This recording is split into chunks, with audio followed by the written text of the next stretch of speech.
Good evening, నేను Vamshi. Welcome to news hour. డీటెయిల్స్లోకి వెళితే పార్టీ బలోపేతం దిశగా చేపట్టిన జనసేన క్రియాశీలక సభ్యత్వ నమోదు కార్యక్రమం సక్సెస్ఫుల్గా కొనసాగుతుంది. గత నెల 28కి గడువు ముగిసినప్పటికీ మరో వారం రోజులు గడువు పెంచి ఆగస్టు 5 వరకు కార్యక్రమం కొనసాగనుంది. ఇప్పటికే లక్షల మంది సభ్యత్వం నమోదు చేసుకోగా 10 లక్షల మంది సభ్యత్వమే లక్ష్యంగా అడుగులు వేస్తున్న జనసేన క్రియాశీలక సభ్యత్వ నమోదు కార్యక్రమంపై ప్రత్యేక కథనం.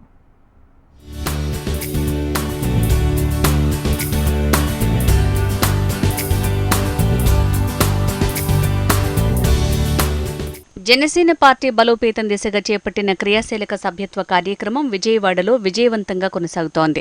కార్యకర్తలకు భరోసా ఇవ్వటమే ప్రధాన లక్ష్యంగా సాగిన ప్రోగ్రాం గ్రాండ్ సక్సెస్ అయింది. జనసేన పార్టీ క్రియాశీలక సభ్యత్వ నమోదు కార్యక్రమానికి పార్టీ జూలై 18న శ్రీకారం చుట్టింది.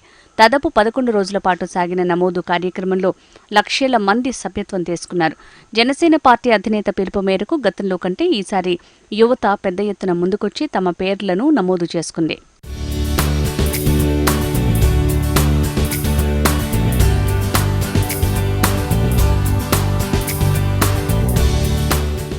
జనసేన పార్టీ క్రియాశీలక సభ్యత్వ నమోదు కార్యక్రమం జూలై 18 నుంచి 28 వరకు నిర్వహించారు.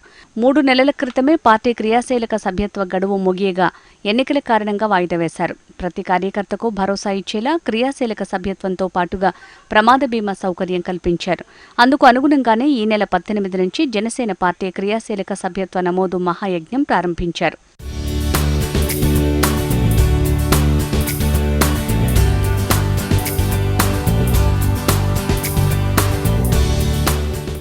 నాలుగో విడత క్రియాశీలక సభ్యత్వ నమోదు కార్యక్రమంలో ప్రతి ఒక్క జన సైనికుడు వీర మహిళ బాధ్యతగా పాల్గొనాలని, కొత్త సభ్యత్వ నమోదుతో పాటు సభ్యత్వ రెన్యువల్ కార్యక్రమం జరిగేలా ప్రతి జన సైనికుడు కుటుంబానికి రక్షణ కల్పించాలనే పవన్ కళ్యాణ్ ఆలోచనను అమలు చేసే విధంగా కార్యక్రమాన్ని రూపొందించారు.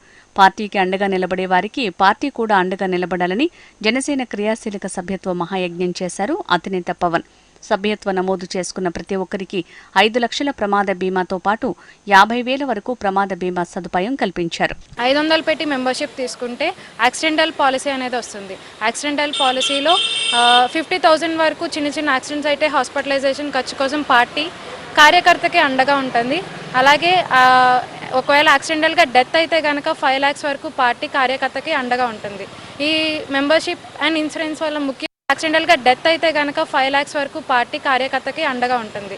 ఈ మెంబర్షిప్ అండ్ ఇన్సూరెన్స్ వల్ల ముఖ్య ఉద్దేశం ఏంటంటే ప్రతి ఒక్క కార్యకర్తకి పార్టీ అండగా ఉండాలి అన్న ముఖ్య ఉద్దేశంతో పవన్ కళ్యాణ్ గారు తీసుకున్న ఈ నిర్ణయం ఇప్పుడు ఇంకా ప్రజల నుంచి ఇంకా ఎక్కువ అఫెక్షన్ పెరిగింది జనసేన పార్టీకి.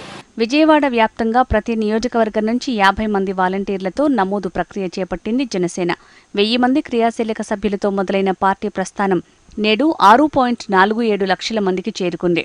జనసేన అధినేత పవన్ కళ్యాణ్ సూచనల మేరకు ఈ ఏడాది ప్రతి నియోజకవర్గం నుంచి 50 మంది పార్టీ వాలంటీర్లకు లాగిన్ ఐడి ఇవ్వాలని నిర్ణయించారు. జనసేన పార్టీ తొలిసారిగా 2021లో పార్టీ క్రియాశీలక సభ్యత్వానికి నాంది పలికింది. 2021లో 1,00,000 మంది తమ పేర్లను నమోదు చేసుకున్నారు. 2022లో 3 లక్షల మంది, 2023లో 6 లక్షలకు పైగా సభ్యత్వాన్ని పొందారు. ఇప్పుడు ఆ సంఖ్యను 10 లక్షలకు చేర్చాలని పార్టీ భావిస్తోంది. అందుకు అనుగుణంగానే ప్రణాళిక రూపొందించింది. Janasena party general secretary Konidela Nagababu గారు, అలాగే పార్టీ కోశాధికారి శ్రీ ఏవి రత్నం గారి ఆదేశాల మేరకు జనసేన పార్టీ రాష్ట్ర వ్యాప్తంగా క్రియాశీలక సభ్యత్వ నమోదు అనేది చాలా ప్రతిష్టాత్మకంగా చేపట్టడం జరిగింది. కని విని ఎరగని రీతిలో ఇప్పటి వరకు ఇన్ని సంవత్సరాల నుంచి గత 3 విడతలు చేసిన దానికన్నా కూడా ఈసారి నిన్నటికే 6 లక్షల పైచీలకు సభ్యత్వాలు నమోదు చేయడం, జనసేన పార్టీ రాష్ట్ర వ్యాప్తంగా ఉన్న నాయకులందరూ కూడా, అలాగే ఐటీ కోఆర్డినేటర్లు అందరూ కూడా ఈ క్రియాశీలక సభ్యత్వ నమోదు కార్యక్రమంలో పాల్గొన్న వాళ్ళందరూ కూడా చాలా ఆనందదాయకంగా ఉండడం జరిగింది. గత 6 ఏళ్ల నుంచి పార్టీ కోసం అనేక మంది కార్యకర్తలు ఎంతో కష్టపడ్డారని, వారందరికీ భరోసా ఇవ్వటమే ఈ సభ్యత్వ నమోదు కార్యక్రమ ప్రధాన లక్ష్యమని పార్టీ అంటోంది. ఈ అవకాశాన్ని ప్రతి సభ్యుడు వినియోగించుకోవాలని సూచించింది.